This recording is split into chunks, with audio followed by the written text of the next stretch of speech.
The crimes of Jeffrey Dahmer made the world cringe. 17 murders. Cannibalism. Sex with the dead.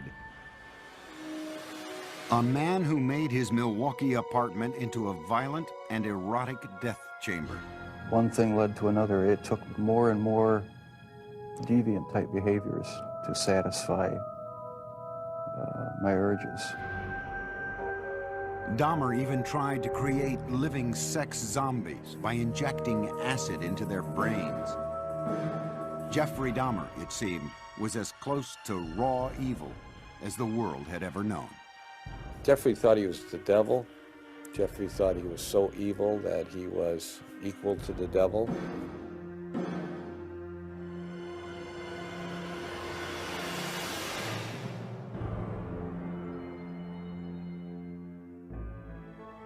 The first child of Joyce and Lionel Dahmer was born in Milwaukee, Wisconsin on May 21st, 1960, just before their first anniversary. His name was Jeffrey. It was a very happy time when Jeff was first born, and for a couple of months it was like everything was brand new and very, very enjoyable and happy, looking forward to the future. While Jeff's father pursued his chemistry degree, Jeff grew into a bright and loving child. He was very exuberant. He liked to wrestle. He liked to run around and ham it up for the camera. And he liked to play with kids. He liked to get together with them. And he was very outgoing. Jeff was also an extremely curious child. He seemed to want to play with things and feel things and get to know their texture, and he seemed to be very much in tune with what's around him. He just wanted to know what was going on. He had a fascination with animals as a youngster. Once 4-year-old Jeff watched his father collect the bones of small animals that had died under the house. I brought him out, put him in a metal pail just to collect them all in one place, and they dropped in with sort of a clanking noise, and Jeff seemed kind of interested in that noise, and he took a hold and let him drop down in too. You know, in retrospect, everything looks grim and dark and sinister. You know, like, could that be the start of something evil? Well, I have to admit, it's simply just the curiosity of a child. Lionel finished his schooling with a PhD in chemistry. The family moved to Ohio, relocating 3 times before settling down on a nearly 2-acre wooded lot in the town of Bath, an hour's drive south of Cleveland. It was then that Lionel began to notice the previously gregarious Jeff had become shy and withdrawn. He did seem to be awkward socially and just didn't feel comfortable. To take his mind off the move, 7-year-old Jeff was given a dog, Frisky, whom he loved dearly. With people that he knew or his new pet, the next-door neighbor boy, he was very relaxed. But there was this shyness and feeling of inferiority that we were concerned about at that time. What the Dahmers thought their son needed was to feel more involved, so they let Jeff choose the name of their second son. Jeff named his brother David. Lionel also encouraged his son to participate in activities that would include contact with other kids. What we were trying to do was to involve Jeff with that activities with the thought that involvement would lead to human involvement, a forced, almost, interaction. And on the weekends, father and son planted gardens and raised sheep for competition in 4-H fairs. To commemorate their gardening days, young Jeff gave his father a handmade card with a poem. There's a picture of me eating an ear of corn on the front, and Jeff says, "The squash and the pumpkins can never compare to the kind of dad who has curly hair." And it says, "This poem is from Jeff, and I love you to death." When Jeff was 10, his mother was hospitalized and treated for anxiety. From there, his parents' marriage began to fail. Jeff's fascination with nature and small animals continued into his teenage years, when he became curious about what they looked like on the inside. For specimens, he collected roadkill. Riding around the country roads in Bath, carrying garbage bags, Jeff searched for carcasses. Jeff brought the roadkill he found into the backyard of the house, and there in the secrecy of the woods, he dissected the animals. I really have become convinced that that was sort of the starting point in this downward spiral of his. And it was associated with his puberty. And when you have hormones kicking into this terrible mixture, what he's doing, he's investigating insides of animals. And his sexuality was developing at the same time. Teenage Jeff was discovering that he felt sexually attracted only to men. But the thoughts of sex with men became interlocked with fantasies of killing another man and dismemberment. The fantasies excited him, but they were unspeakable. I think it was around age 14 or 15. Started having obsessive thoughts of violence intermingled with sex. And it just got worse and worse. I didn't know how to tell anyone about it, so I didn't. I just kept it all inside. The fantasies included lying next to an unconscious man. For the first time, Jeff's fantasies crossed the line from his mind into action. He devised a plan. He would knock out a local jogger with a bat and lie next to him. On the day he opted to wait for his victim, the jogger didn't run by. He never attempted the clubbing a second time. As he entered high school, his sexual fantasies traumatized him. To escape, he began drinking. On the way to classes in the morning, he would fill up a cup with hard liquor at a friend's house. And I remember sitting next to him in a first period, I believe, history class, and he had a styrofoam cup of scotch, I believe it was scotch. I remember saying, "Jeff, what is that?" And he threw his head back and he shook it and he said, "It's my medicine." But clearly he was getting drunk at 8 o'clock in the morning. At home, Jeff was watching his parents' marriage dissolve. When their bickering escalated to open fighting, he retreated to the forested backyard, slapping tree trunks with sticks. I'd leave the house, go out in the woods and sulk, brooding, wondering why they had to have such a rough relationship. He remained aloof with few interests and no close friendships, but he still seemed to have a sense of humor. On the high school tennis team, Jeff spent most of his time goofing around rather than playing a serious game. But more often than not, the jokes were at Jeff's expense. He gained a reputation as the class clown.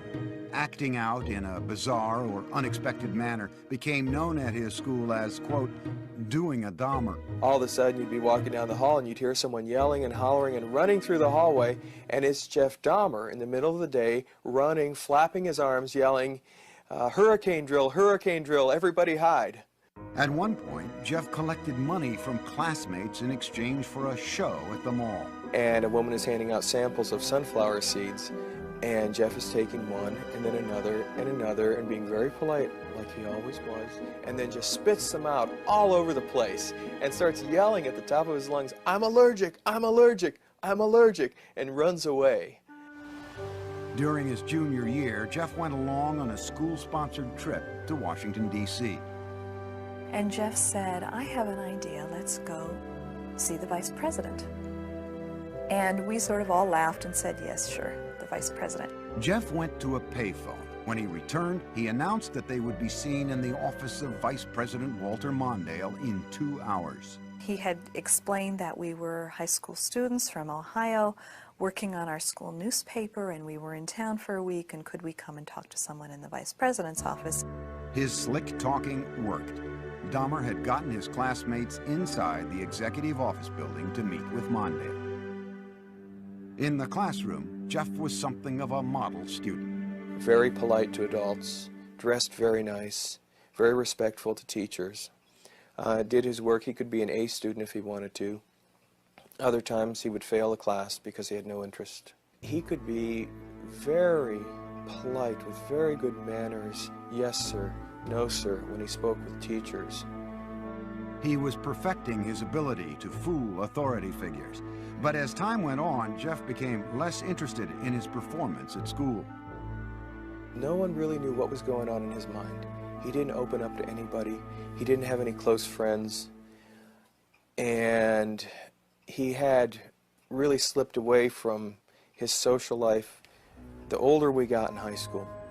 At the school near Bath, Ohio, Jeffrey remained an alcoholic outcast. His behavior was the subject of mockery from other students. I don't think he connected, you know, he didn't engage with people. So if you don't engage with people, then you know, give and take of conversation and feelings, then you end up internalizing a lot. You fantasize a lot. And then the next step is to think that some of those fantasies may be real. A step Jeff was ready to make. He would kill his first victim just after high school graduation. For Jeffrey Dahmer, the summer of 1978 started with high school graduation. It would be downhill from there. His parents, after years of open and bitter fighting, divorced. Jeffrey's father, Lionel, moved out of the family house in Bath, Ohio, and into this nearby motel. Unbeknownst to Lionel, Jeff's mother took younger brother David and moved to Wisconsin. Jeffrey found himself home alone. Jeffrey was 18, and like most teens his age, he had active sexual fantasies. But Jeffrey's deviated from the norm to include thoughts of killing his lover. Now the isolation of the empty family home gave him the opportunity to act out those fantasies. Just weeks after graduation, Jeffrey picked up a hitchhiker along the road.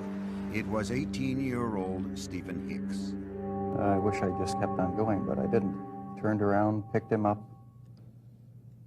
and that's when the nightmare became a reality. Jeffrey invited Hicks back to the house. They drank beers and spent a couple of hours just hanging out. Then Hicks said he had to go, but Jeffrey didn't want to be alone. He attacked Hicks, knocking him out with a barbell, and then he strangled him. Dahmer had fulfilled his fantasy, but he was lucid enough to know that he had committed a murder. He quickly began to hide the evidence. He dismembered Hicks' body with a knife, a skill he had practiced as a younger teen with roadkill. He put the pieces into trash bags and loaded them into his car in the middle of the night. He was heading for a dump site when he was pulled over by the police for drifting across the center line. The officers asked Jeff what was in the bags and why he was out so late. Jeff was trapped for the first time, but he was ready with a lie. He coolly told the cops he was troubled by his parents' divorce and couldn't sleep, so he thought a trip to the dump would take his mind off things. The police let him go with a ticket. Jeff returned home, racked with guilt over the murder. He stashed the bones of Stephen Hicks under the house for 2 weeks. Then he smashed them to bits with a sledgehammer. Behind the house, Jeff spun in a circle, tossing the fragments among the leaves and brush. In August, Jeffrey's father stopped by the house. I said, "Where is your mother? Where's Dave?" And he said, "They're gone."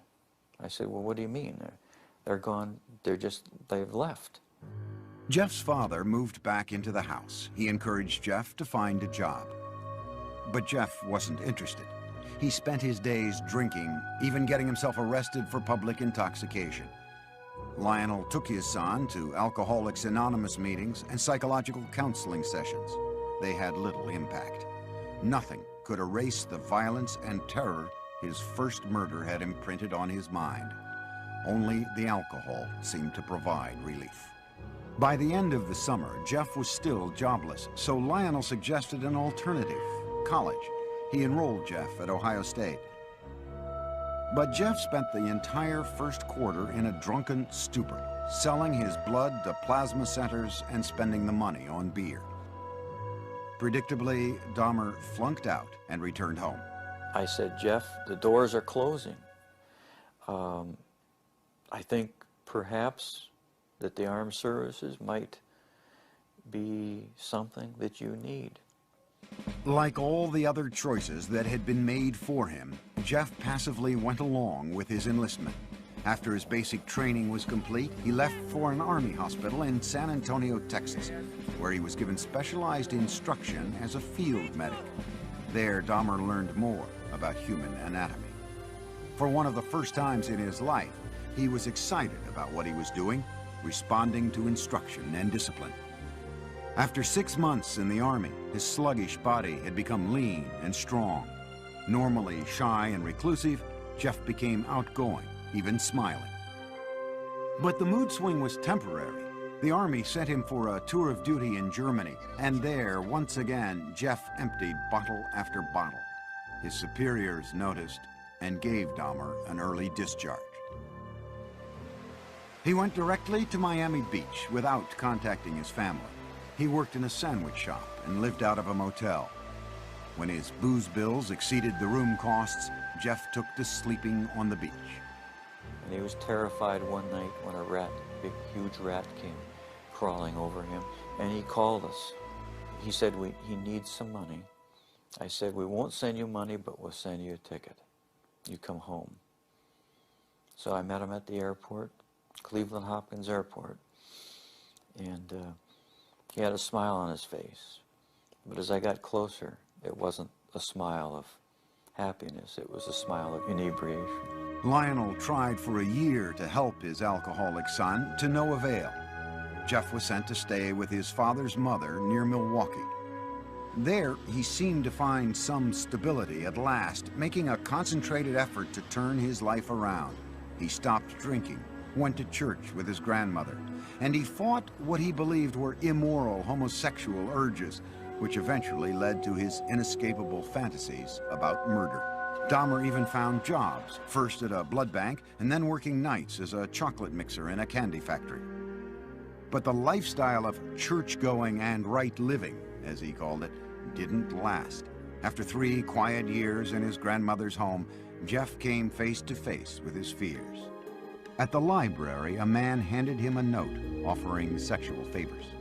Dahmer declined, but he would later say the note was a turning point. It awakened sexual desires deep inside him. Specifically, he wanted the submissive company of another male. He wanted someone to fulfill his sexual needs, but he didn't want to be burdened by anyone else's needs. Jeffrey started with a perfectly submissive partner. He stole a store window mannequin. He kept the plastic man in his closet, bringing it out to masturbate onto until his grandmother found it and insisted he get rid of it. On his free nights, Jeffrey began exploring gay life in Milwaukee, browsing through porn shops and going to bathhouses. The bath clubs catered mostly to men seeking anonymous sex. To make his partners there submissive, Jeffrey gave them drinks laced with sleeping pills. When they fell unconscious, he would lie down next to them, listening to the sounds of their bodies, their heartbeats, their stomachs. But the drugging experiments ended when one man overdosed and spent a week in the hospital. Jeff was asked never to return to the club. But he then discovered the gay bars and discos of Milwaukee. These would become the killer's favorite hunting grounds.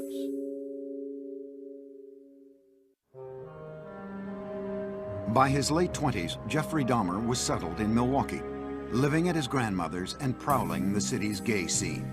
No one suspected that this reclusive loner with boyish good looks was on his way to becoming a psychopathic serial killer.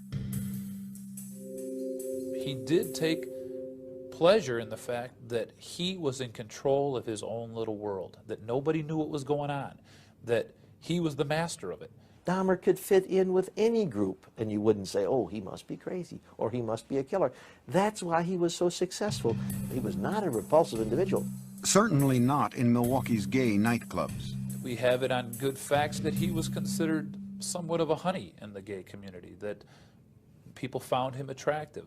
Several people told us that he was the kind of guy that you wanted to take care of, you wanted to baby him. But Dahmer had very specific requirements for his men. He chose a body style. He liked long, lean, smooth, muscular, body styles, and it didn't matter if they were black, white, yellow, red, or brown. If he found them attractive, he would try to get them. In November 1987, Dahmer met 25-year-old Steve Toomey at a downtown club called 219. After a few drinks, they left the bar for a night at the nearby Ambassador Hotel. Dahmer used an old trick to get Toomey into the submissive state he craved.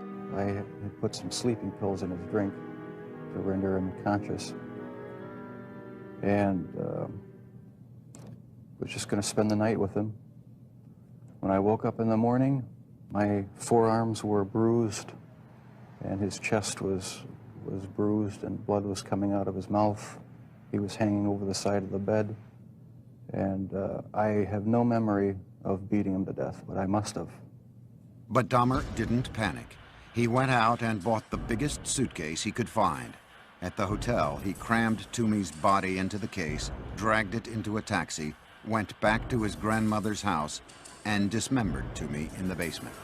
That's when the obsession went into full swing.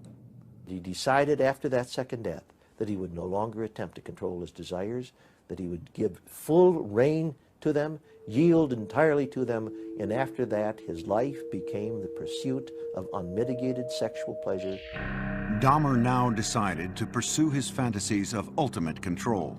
It was no longer enough to have his partners submissive just for a night. He wanted to keep them that way forever.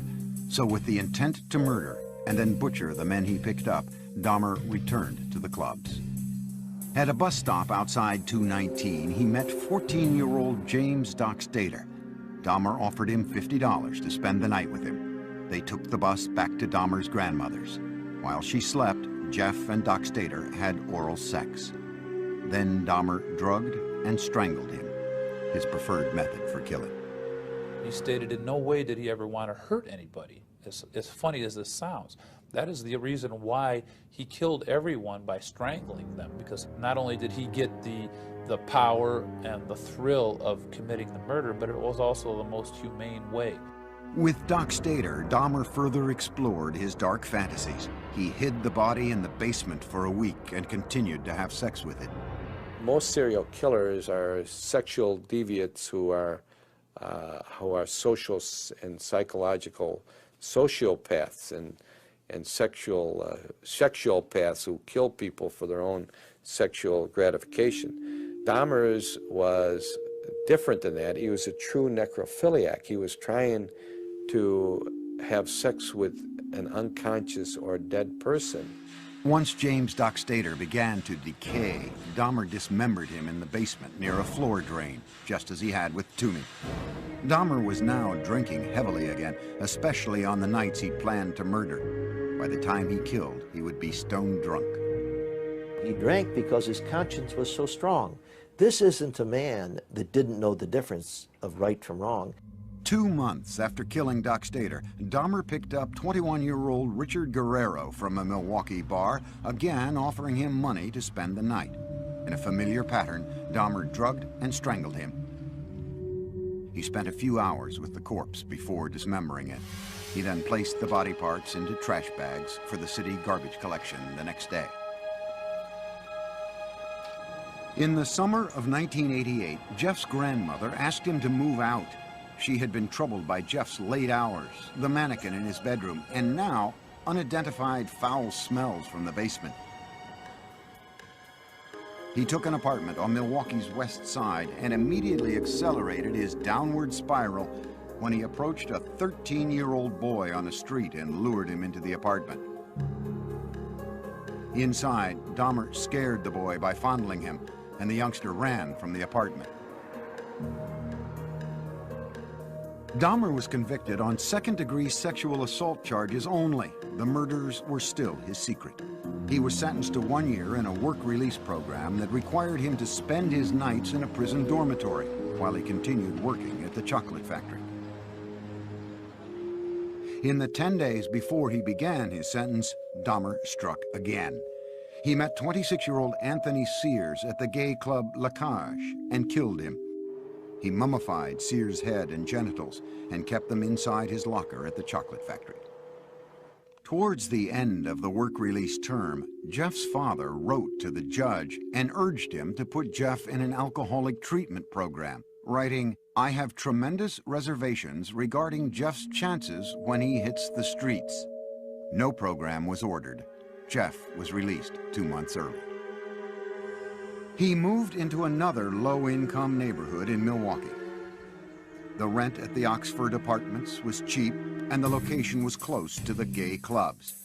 On his own again, he was free to feed his relentless sexual urges. Within 3 weeks of his release, Dahmer began a 1-year killing frenzy. He would leave 13 more families, most of them African-American, searching for loved ones who had simply disappeared. The police, too, searched in vain.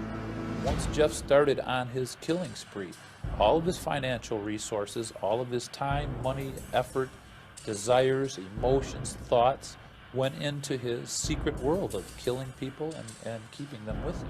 Many times he talked about trying to fight it, even after he had killed a couple people, saying how he wasn't going to do it again, but within a month he would be back out at the bar stalking. One victim almost got away. Dahmer had drugged 14-year-old Konorak Synthesomphone, the brother of the boy Dahmer had been jailed for molesting the year before. As Konorak slept, Dahmer went out to buy more liquor. But while he was gone, the teen woke up. He staggered out into the street naked. A concerned neighbor called 911. Milwaukee Emergency Operator 71. Okay, hi. I'm on 25th and State, and this is young man. He is butt naked. He has been beaten up. He is very bruised up. He can't stand. He's study fall out. He is butt naked. He has no clothes on. He was really hurt. Police arrived. By this time, Dahmer had returned from his beer run. As he had with police in Bath, Ohio after his first killing, Dahmer smoothly lied. He told police that Konorak was his gay lover who simply had too much to drink. He brought the cops into his apartment and showed them Polaroids he'd taken of the teen, proof, he said, of their relationship. The police believed the 14-year-old was of legal age and left him behind with Dahmer. They wrote the incident off as a lover's quarrel. Again, Dahmer had been slippery enough to keep his killings a secret.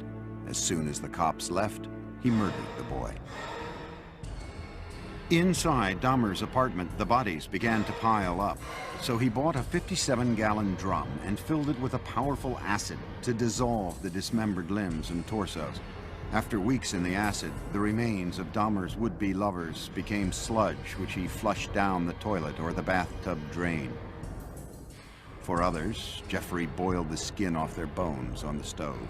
A sweet, bitter odor of death began to infest the building, and many tenants traced the smells straight to Dahmer's door. It's awful funny. Whatever Jeff was cooking, Jeff never bought no groceries.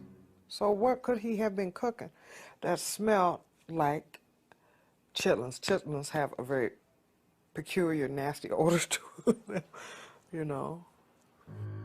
Dahmer was pathologically lonesome, not wanting his sexual partners to leave him even after death. He took keepsake photos while removing their flesh and then preserved certain parts. And one thing led to another. It took more and more deviant type behaviors to satisfy my urges. He devised a plan to build a shrine out of skeletons and skulls, but he was still in search of the perfect partner, one who was completely submissive but alive and not prone to decay. On a few still living victims, Dahmer used a power drill to open small holes in their skulls. Then he injected acid into their brains. According to Dahmer, none of his experimental zombies lived longer than a day. And in perhaps the ultimate effort to keep his victims with him, Dahmer began eating their flesh. It made me feel like they were a permanent part of me. Besides the just mere curiosity of what it would be like, it made them feel that they were a part of me, and it gave me a sexual satisfaction to do that. Throughout this year of ruthless killing, Dahmer still appeared outwardly normal. In this video, taken at his grandmother's house on Thanksgiving, Dahmer talked calmly with his father. Well, you're looking good. Grandma was saying that she thought that you got quite a bit thinner, but you look fit. I don't know. Well, I've been surviving mostly on McDonald's food. It's just so much easier just to pop into a restaurant. But yeah, like I've said before, it gets too expensive, and it does. I have to start eating at home more. It's amazing how he could sit there and appear like he's, you know, clean cut, nice jacket on, and talking very hopefully about his job, intelligent. It's amazing how much a human being can hide from another human being. But careful as he was, Jeffrey Dahmer was about to run out of good lies. In July 1991, the city of Milwaukee discovered a serial killer, 31-year-old Jeffrey Dahmer. One man, Tracy Edwards, had managed to escape from the horrors of Dahmer's apartment and flag down a passing patrol car. When the officers entered the apartment, they found 83 Polaroids of bodies in various stages of dismemberment. There were more shocking discoveries in the kitchen. There were 4 fully enfleshed skulls still there, sitting in a refrigerator. One of the officers said he opened the icebox. He heard a scream. It was only later that he realized that it was he himself who had screamed. TV news cameras rolled as what was left of the victims was carried out. The 57-gallon drum filled with the torsos of 3 men. A freezer with dismembered limbs and flesh. Metal cooking pots with mummified hands and genitals. This time, there was no lie Dahmer could tell to save himself. He was walking in a pretty defeated manner. His shoulders were hunched, his head was down, he was sweating profusely. He kind of had a faint, kind of a whining, like a baby crying noise about him. At the police station, detectives began a marathon interview with the suspected killer. Dahmer at first blamed the booze instead of himself, saying he wouldn't have been caught if he hadn't been so drunk. But Dahmer was now clearly scared. The look of terror and almost hysteria that he had on his face in the interrogation room that first night as he was coming down off the alcohol and finally realizing that the gig was up. He was caught. He did cry several times. He went into a rage. Besides asking to kill himself, he stood up and pounced around a couple times. Once Dahmer sobered up, no one could guess at the gruesome details to follow. He made this statement: when I tell you what I'm going to tell you, you're going to be famous. And I tried to say, look, Jeff, there's nothing that you can tell me that is going to freak me out. And he laughed at that. He said, you don't know what I've done. Dahmer spent the next 6 weeks with the detectives, recounting the murders of 17 men, a 159-page confession. It seemed cathartic to Dahmer to finally get the deeds of the last 13 years off his chest. With the information from his confession, investigators went back to Dahmer's childhood home in Bath, Ohio. They raked up the shattered bones of Stephen Hicks, Dahmer's first victim. The Milwaukee County coroner started matching skulls with torsos, and the police began the sad task of notifying families. Dahmer pleaded guilty but insane. The issue of his sanity would be the sole question before the jury. You know immediately that it's going to be probably an insanity defense. What can you argue? You can't claim self-defense. You can't say you don't know how those bodies got there. Wisconsin had no death penalty, so if the jury found him sane, he would spend the rest of his life in prison. If they found him insane, he would be imprisoned in a mental facility. Dahmer himself couldn't understand why he enjoyed fantasizing about murder. Jeffrey thought he was the devil. Jeffrey thought he was so evil that he was equal to the devil. And he knew there was something wrong with him, but he didn't know what it was, but he never categorized himself as being insane. The man who entered the Milwaukee County courtroom in January 1992 appeared completely normal until the words of his confession were read in court by Lieutenant Dennis Murphy. He related this was a person he really liked. He indicated that he had filleted his heart and kept it in the freezer, and he also kept his bicep. He indicated that he had eaten the thigh muscle of this subject, but it was so tough he could hardly chew it. He then purchased a meat tenderizer and used it on the bicep. Dahmer's father, Lionel, sat in the courtroom beside his second wife, Sherry, stunned by what he heard. No one softened the blow for us. No one told us, no one prepared us with any of these details. How could this be? How could I have not known about it? Dahmer's crimes seemed to be devastating proof of insanity.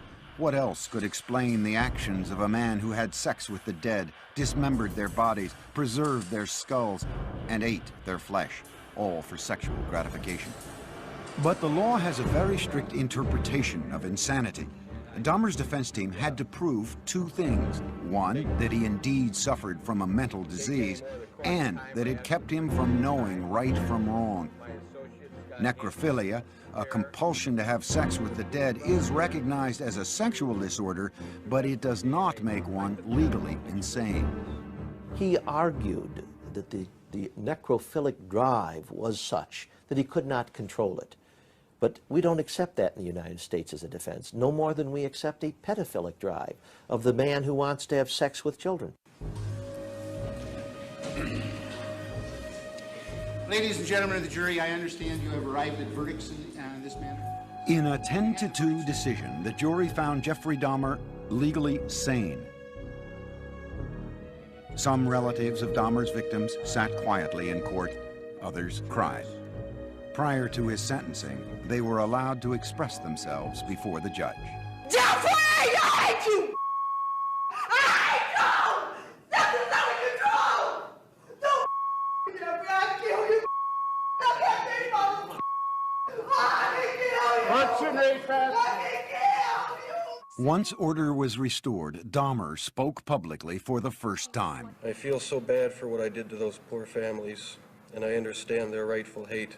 I have seen their tears, and if I could give my life right now to bring their loved ones back, I would do it. I am so very sorry. Many questioned the emotional depth of Dahmer's apology, whether a man who killed so routinely had the conscience to feel remorse.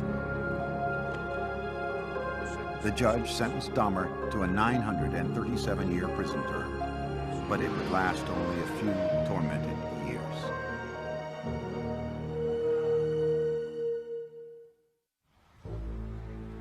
Jeffrey Dahmer's final home was the Columbia Correctional Institution in Portage, Wisconsin. His former residence at the Oxford Apartments in Milwaukee stood as a painful reminder of the lives that ended there. So in November 1992, it was demolished. In his prison cell at the age of 32, Dahmer's life became a conflicted introspection, trying to sort out the blame for his killing nature and seeking divine forgiveness for it.